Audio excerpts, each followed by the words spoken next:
Welcome back to Critical Moment. Right now we are seeking for their advice.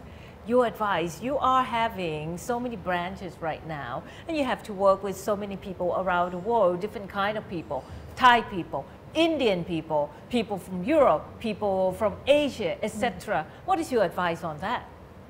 Mommy? Actually, for me, as I used to live in Europe for 30 years. 30 years. You are very straightforward. Yeah, but with Thai people, you have to be more... Do you do that? You have to put the glove and talk to them. Yeah, to put the glove and talk to them, so be nice. Yeah, but sometimes I don't have time. Okay, so the truth is admitted. And when you don't have time, what do you do? I have to talk direct to them. But for Sandra as a mix between Thai and Vietnam, she has to be more soft with them. Okay, so you're the carrot and she's the stick. Well, the thing is, before I've been traveling quite a bit, and I used to live in India for a few years. Yes. And when I came back to Thailand, I had to learn back again the approach of how to deal with the Thai people, Thai culture, because we Thai people are very proud. We like to say we've never been colonized. Right, so we're Thai people proud are very of it. proud people. They have a different approach than other Asian countries, and I had to learn to be more, I would say, more subtle in Thailand. Yes, because in India it was very direct and comparing to the Thai. Yes. Yes, and however, you have to blend yourself with the adjust. Thai as well as the Indian. How about the European? How do they work? Do you like it, obviously, working for the Europe? I think they were more direct. It's really easy to work with in them. Europe it's very direct. It's Yes. very direct. They know it's not about, it's like what you do and what you want, and and people in Europe, obviously it's less stuff, so they have to do more. They have more multifunctional jobs to do. And obviously language is no problem for you guys because you speak English, you speak French, you speak what else? German, do you? I speak Dutch. Oh, yes, Dutch, because my father is obviously from Belgium, so we speak French, English, Thai mixed together. Yes. So running cooking classes, you can do that pretty much all over the world using different languages.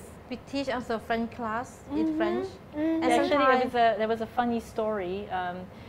Every 2 years, it's like the Olympics of food. Mom was invited in Lyon for the CIRA, it's the Paul Bocuse event. It's the best, the most prestigious culinary competition in the world. Okay. And she had to do Thai food with foie gras, her own creations. Is that right? How did you make the foie gras into Thai food? I'll tell you quickly a funny story. She said, they asked her, would you like to do the cooking class in French or in English? So she said, I'll do it in English, because I teach all the time in English. So she had a translator in French, and he was translating what she was doing in French. And then when he translated in French, she answered back in French to him. She said, no, I didn't tell you that. I said that.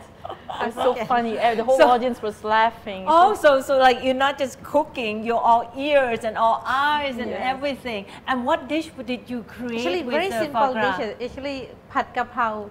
Pad kapao foie gras. Very tasty. Yum. Now, just recently you had been cooking for the Thai government, receiving the Chinese diplomat or Chinese guests. Yes, for foreign affair. And what sort of thing have you made? I've heard it was like the talk of the town. Actually, I'm very proud to say that Mom was the first chef, which doesn't belong to a hotel, who was invited to cook at the parliament. You see that? And what was the dish? To cater, actually. You had some tom yum goong, but not ordinary tom yum goong per se. Actually, it's like a fine dining, more like fine dining. And also, I created dishes that they can eat fast, but besides that, of art of eating with the presentation of Thai carving in the food presentation. Beautiful. And your different dishes would involve, the black chicken and the Chinese herb, all those. Actually, I been cook for each customer need.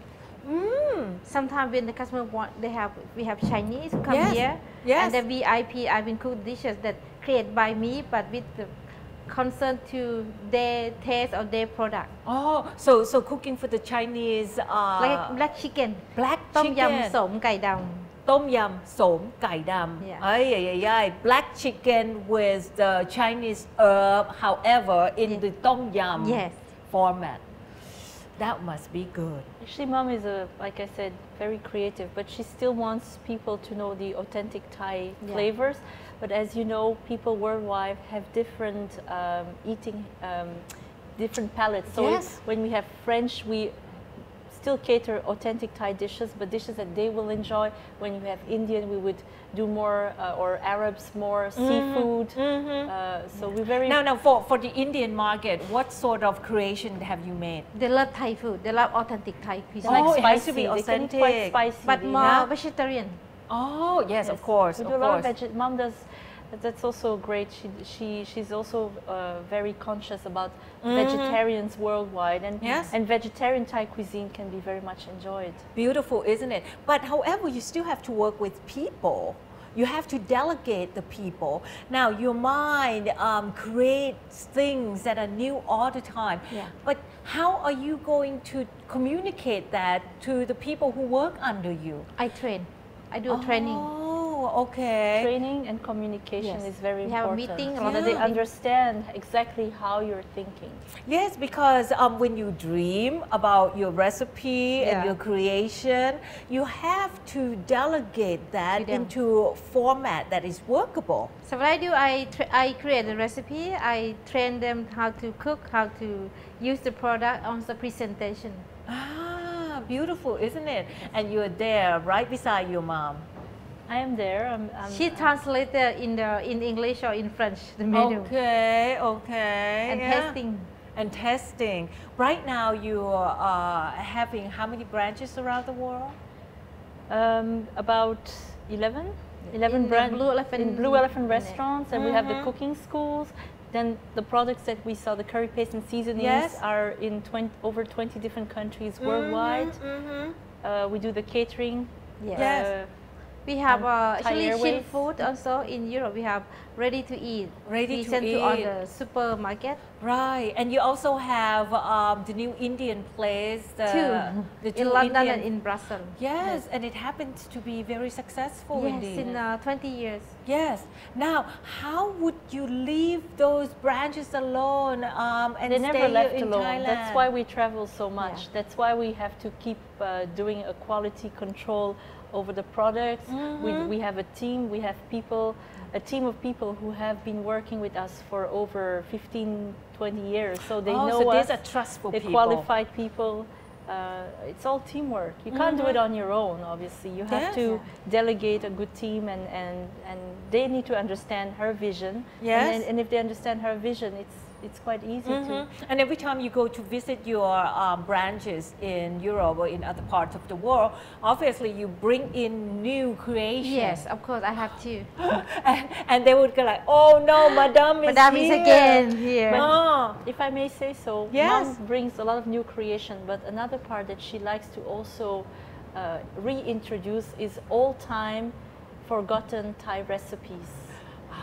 You So the- bring back in, so Yeah. you have to do research all the time. Yeah, I'm learning. I think all the time, keep learning Thai cuisine and other cuisine also. So even though there's very new, there's also very ancient. They're very like a kenkilek or dishes like that, which are very ancient Thai dishes. Yes. Not many people know about, and they're so authentic and they're so rare and difficult to find. I do agree, and gang kilek is happen to be almost forgotten among the Yes. Thai people. Yes. I am so glad that you are bringing that back. To which market in particular? I think All our on, branches. on our restaurant that we And have. they're receiving that well, gang Yes. kilek. It looks like Indian curry. No, No, it's a because very we Thai use the red curry. curry paste Yes. and Yeah. It's Thai a very herbs. Thai curry, kenkilek. Especially our Thai customers Yes. abroad, when we serve them at kenkilek, they're so happy. They have a bite of the kenkilek and they get emotional because it's a very old Thai recipe which reminded them of a grandmother or a home. Right. Now, last words. I want the audience to hear from you. What would you advise to our audience? Let's start with you first. Well, I would say to do what makes you feel happy. When you do what makes you feel happy professionally, you don't feel like it's a job. Oh, it is beautifully put, isn't it? It's not a job if you're doing it with happy heart. How about for you? Actually, me, I start from very small restaurant for 40 seats. Yeah. And today I have many restaurants, 10, 11 blue, All over the world. and also my workshop, 2 workshops all around the world. And I think they have to be not to give up what they want to do, and Yes. not to feel. You should have a high ambition. Yes. Actually, Mom's motto is make impossible possible. Yeah, that's the word that I already That thinking. she always Yes. says that. Nicely put, isn't it? Yeah. Happy with what you do and make the impossible possible. Well, thank you so much for joining me. ขอบคุณมาก สวัสดีค่ะ ขอบคุณค่ะ And that was Kun Nora and her daughter Kun Sandra. And for you, what is your critical moment? Until next time, goodbye.